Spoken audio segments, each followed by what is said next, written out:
Hi guys, I'm Professor Lee, and I'm going to show you how your Super Soaker works.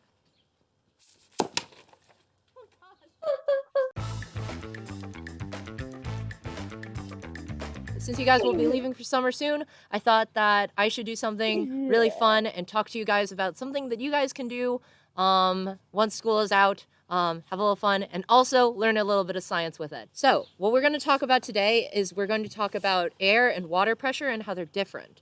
But don't worry, it'll lead to something cool, I promise. Now, what a lot of people don't realize when they work with air is that air actually acts as a kind of fluid. We can think of it as a fluid. Air can squish, and water can't. If we have this can of air, it's all filled with air on the inside, and we have a plunger on it that covers the whole thing and makes it so that if we press down on it, this will move down and squish the air. Now, air can go from being large into something small. We can squish it. It's compressible. We can compress air. So if you press the plunger down on this can that's filled with air, it's going to press down a little bit, and all this compressed air wants to get back to how big it used to be. This is that volume thing we were talking about last week. It's how much space the air takes up. The air always wants to take up the same amount of space. So to get it to do that, if you squish it, it'll pop back into the same size. That's not the case with water. If we were to do this with water, I'm going to draw another plunger. And I'm going to fill this up with water. If you were to push this down, you can't. Water doesn't compress at all. You can press and press and press this plunger down, but that water will never squish like the air does. That water can't squish at all. It's time to do some engineering.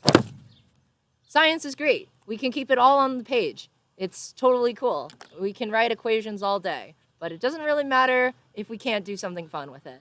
So today, I'm going to teach you all how to use that can of water to make your very own Super Soaker out of nothing but PVC pipe. We have an end cap on our can with a tiny hole. Next up, you want a plunger. This is the plunger we're using. It's just another length of PVC pipe that's a little bit smaller than our main barrel that holds the water in it. And at the end of this, I have a cap so that the water doesn't just go into this one.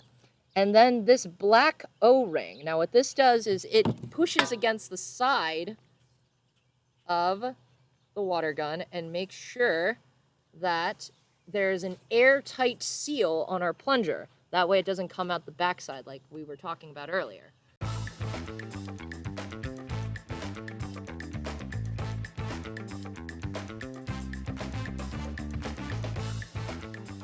What you guys think? Pretty cool, right? You can make this for $7.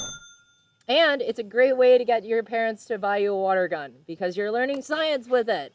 Like I said, it is science, but it's mostly engineering. Science is knowing that water can't be compressed, and if you use it in a certain way, we can push it out of a tube. The engineering part is knowing that and doing something useful with it. Instead of just letting it sit on a page, we can actually do something really cool with it. This is Professor Lee signing off with a homemade Super Soaker. Happy summer!